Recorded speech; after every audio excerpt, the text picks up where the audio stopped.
All right, we're back. Sorry, there's some technical difficulties.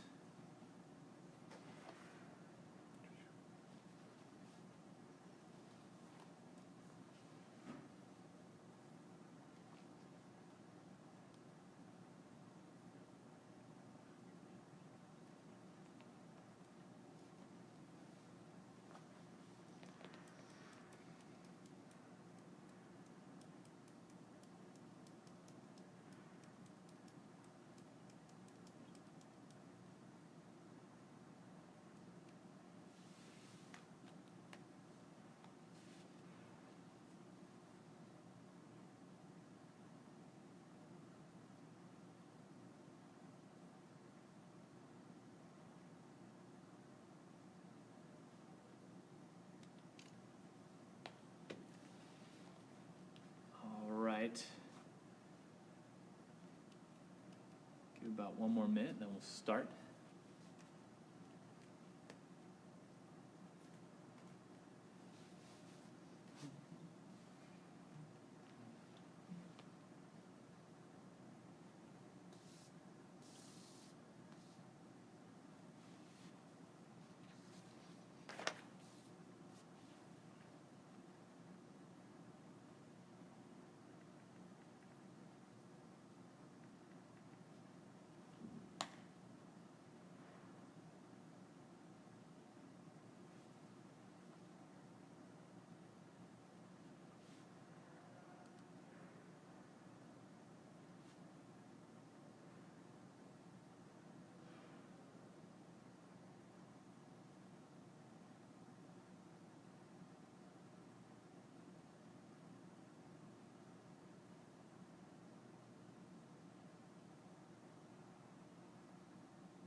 All right, so we'll get started here.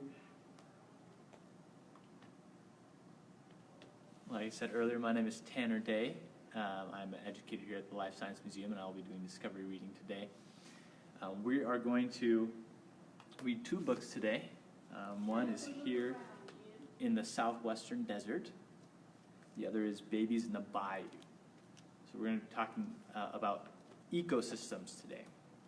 And we have two animals with us from different ecosystems, from these two ecosystems in the books, right?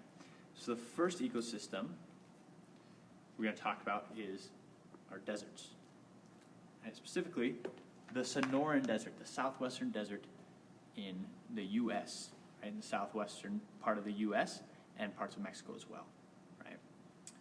So if you're from Arizona or New Mexico, that's part, this is the Sonoran Desert, the southwestern desert is in those states. Part of it is in those states. All right, so here is the southwestern desert. Here is the southwestern desert.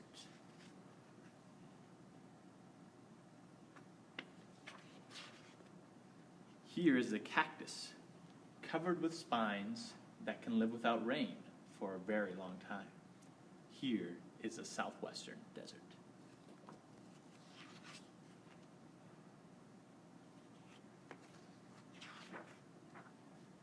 Here is the hawk that perches on the cactus, covered with spines, that can live without rain for a very long time. Here is the southwestern desert. Cool hawk there. Here is the lizard, who is spied by the hawk, that perches on the cactus, covered with spines that can live without rain for a very long time. Here is the southwestern desert.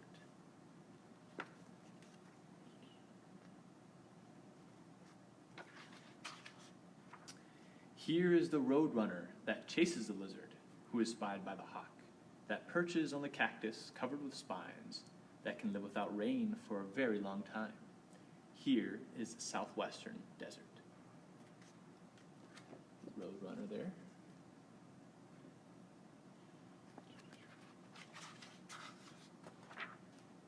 Here is the tree which shelters the roadrunner that chases the lizard who is spied by the hawk, that perches on the cactus covered with spines that can live without rain for a very long time.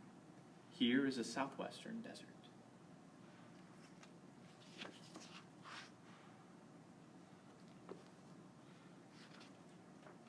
Here is the sun that blazes on the tree, which shelters the roadrunner that chases the lizard, who is spied by the hawk that perches on the cactus, covered with spines, that can live without rain for a very long time. Here is a southwestern desert.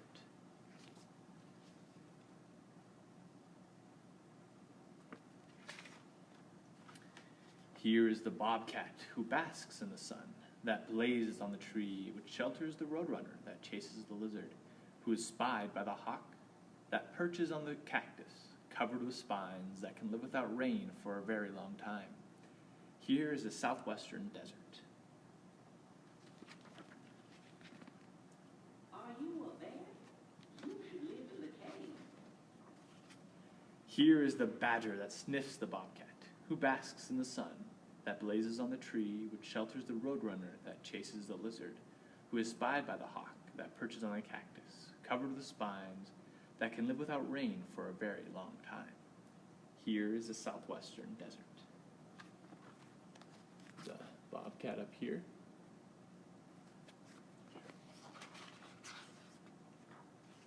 Here is the squirrel unearthed by the badger that sniffs the bobcat, who basks in the sun that blazes on the tree, which shelters the roadrunner that chases the lizard, who is spied by the hawk that perches on the cactus, covered with spines, that can live without rain for a very long time. Here is a southwestern desert. Right here, the squirrel.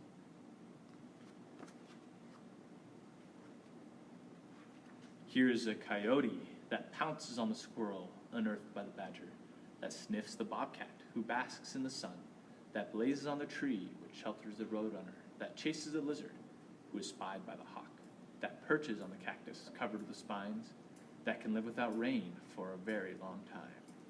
Here is a southwestern desert. Come on in. Stay a while.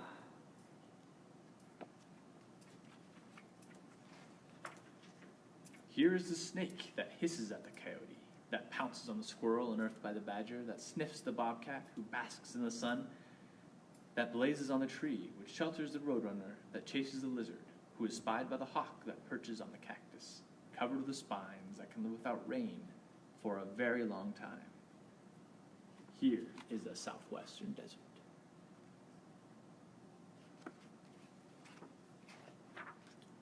Here is the hare who hears the snake that hisses at the coyote, that pounces on the squirrel unearthed by the badger, that sniffs the bobcat who basks in the sun that blazes on the tree, which shelters a roadrunner that chases the lizard, who is spied by the hawk that perches on the cactus, covered with spines, that can live without rain for a very long time.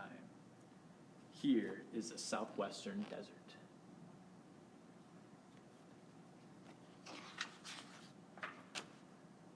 Here is the cactus that is food for the hare, who hears the snake that hisses at the coyote, that pounces on the squirrel unearthed by the badger, that sniffs the bobcat who basks in the sun, that blazes on the tree which shelters the roadrunner, that chases the lizard who is spied by the hawk, that perches on the cactus covered with spines, that can live without rain for a very long time. Here is a southwestern desert. Awesome. So, that is the end of our book. Here are some of the animals it talked about, and some others that live there. The southwestern desert, the Sonoran Desert, has a lot of different animals. A lot of times when you think of a desert, you don't think there are a lot of animals and life in a desert, but there actually can be a lot more than you think, especially in the Sonoran Desert, the southwestern desert. I have an animal friend here. Her name is Belle. She is not from the southwestern desert. She's a Chilean rose-haired tarantula. But there are tarantulas similar to her size that do live in the southwestern desert. And they're similar in a lot of ways. So one thing you'll notice, that Belle has a lot of hair. She has a lot of hairs all over her body. And those hairs help her be very sensitive to vibrations, both in the ground and movements of the air. That can help her. The way she hunts is she will get in a burrow and put a web all around outside the burrow and wait for a bug to walk by. And when she feels the web move, she'll jump out and grab the bug and eat it. And she'll bite it, and her venom will go inside the bug, and it'll break down the inside of the bug, make it juicy, right, and more liquidy. Because she can't chew, so she has to suck things up. She has to slurp things up. She makes a bug slurpee out of the inside of the bug. And another really cool thing about her hairs that the tarantula that lives in the southwestern desert can do also is if she feels threatened by maybe a bird that wants to eat her, she can rub her legs together and she can flick her hairs out, hairs on her abdomen here. She can flick those out, and those hairs can get in the eyes of the bird or on skins of other animals and distract it long enough for the spider to get away. Right? So if you were to get some hairs in you, it almost feel like fiberglass. It itch really bad, and they're kind of hard to get out. She is, like I said, she is venomous, but she's not going to bite me just because I'm really big, and she needs her venom to eat, to catch her food, and she doesn't feel scared or threatened. And if she were to bite me, it would only feel maybe like a wasp sting.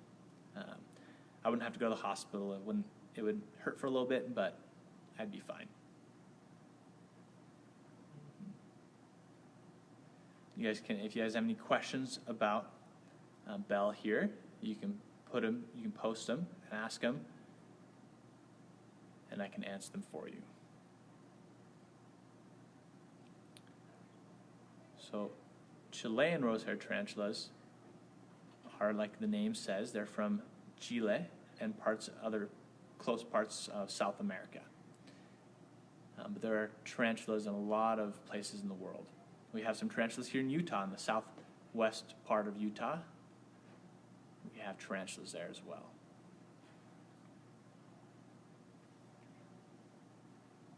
How does she spin her web? So if you look, you can see them really well with the video. There's these two little things here. Those are her spinnerets, and she uses those to spin her web. Right? So I'm not sure exactly how that process works, but it's really cool. She uses those and she makes web, which is really strong. Even though spider web is really small, it is stronger in many ways than steel is. If steel were that thin and small, the spider web would be stronger. All right, I'm going to put Belle away.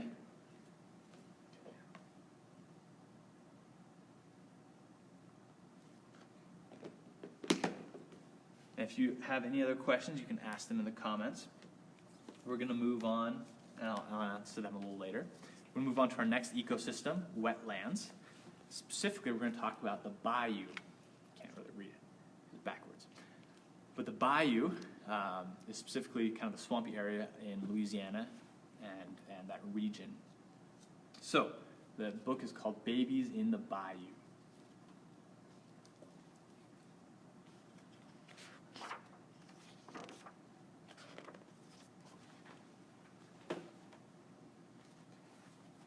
In the bayou, where hanging moss droops from the trees, and white birds wade in shallow water.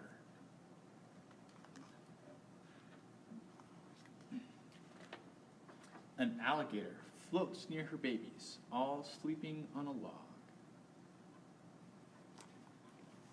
The mommy alligator here, all the babies. There are babies in the bayou with black and yellow tails, and smiling mouths with rows of sharp white teeth.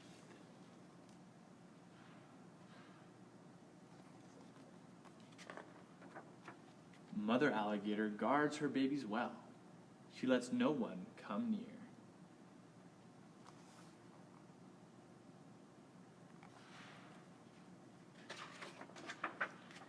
There are babies in the bayou with rings around their tails. Each little face is masked in black. You guys see the raccoons? Have you guys ever seen a raccoon before? Welcome to the Raccoons are all over North America. And if you go camping, be careful to put your food away because they will steal it. Their mother shows them how to dig for tasty turtle eggs.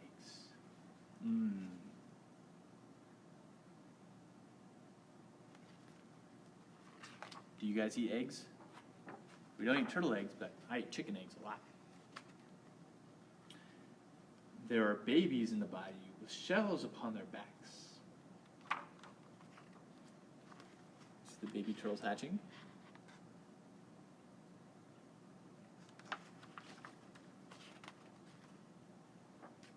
And strong little legs to carry them.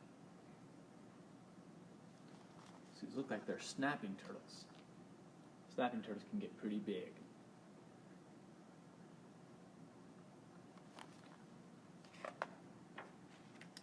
One after another, the tiny turtles plop into the water. See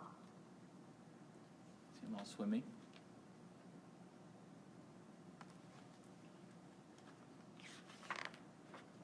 There are babies in the bayou with webs between their toes. See his toes? That'd be cool if we had webbed fingers. I could swim a lot better with those. Little ducklings in a row follow their mother through the maze of lily pads.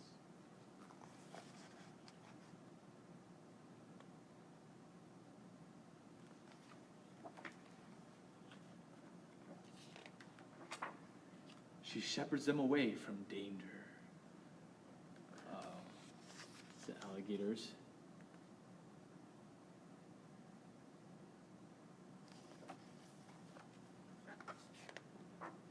Away from hungry mouths with rows of sharp white teeth.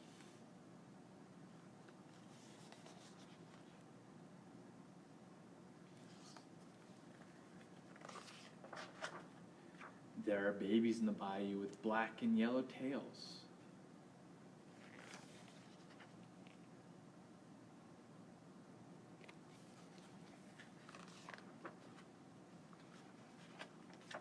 The end. So the raccoons, pretty sneaky. All right, so we have an animal friend from a wetland, wetlands.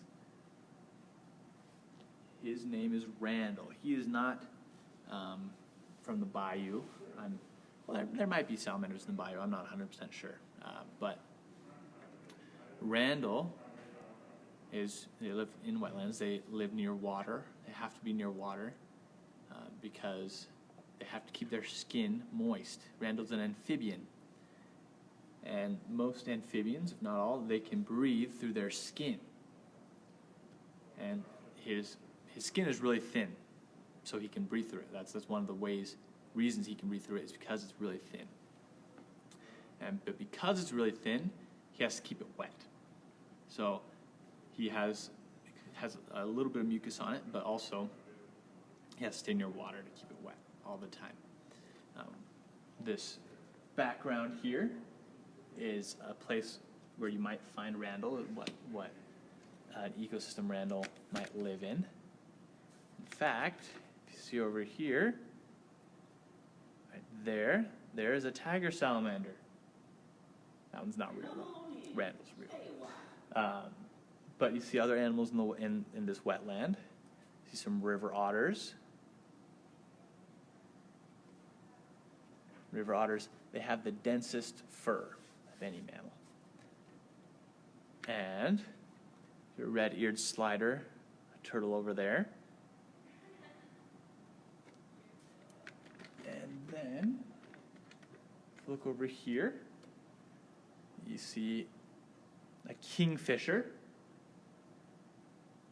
They have very special way they fly. You know how hummingbirds, when you see a hummingbird, you can kind of hover in the air in one spot? Kingfisher can do the same thing. They can move their wings in a way that will let them hover in one spot over the water so they can dive down and catch fish. Then we have a fish over here. I'm not sure what type of fish. Oh, right here. So that is an example. Those are some animals that might be found in the same place as Randall. So when Randall's a baby, like frogs, they go through metamorphosis. So when Randall hatches from an egg, he is a tadpole. And as he gets older, he will grow legs. He will lose his gills, because when he's a tadpole, he has gills. And he will keep his tail, but his tail will change a little bit. And slowly he becomes, he looks more like he does now. Some salamanders, depending on conditions, they can stay in a kind of a tadpole form. They might grow legs, but they keep their gills. It's more common for them to go through metamorphosis all the way. See him climbing up the side of his cage. So they will often, they usually like to burrow in the ground. They can dig up to 2 feet, burrow 2 feet down in the ground. They can eat small fish, they can eat bugs, they can even eat small frogs and small mice even. So they are carnivores. All right. So we'll put Randall away. Thank you guys very much for coming to Discovery Reading. If you guys have any questions or any other comments, you can put them below. We'll post this video up, and some of us educators can come back and we'll answer your questions in the comments. What colors can they be? That's a good question. There are a lot of different salamanders. They live all over the world, and they can come in a lot of different colors. I'm not sure all the different types of colors they can come in. I know some of them can be more brown. They have different shades of black and green. He has some greens and yellows. That's a good question. If you look up pictures on Google of salamanders, you can probably see a lot of different species with a lot of different color patterns. All right. Thanks, guys, once again for coming to Discovery Reading. And stay safe.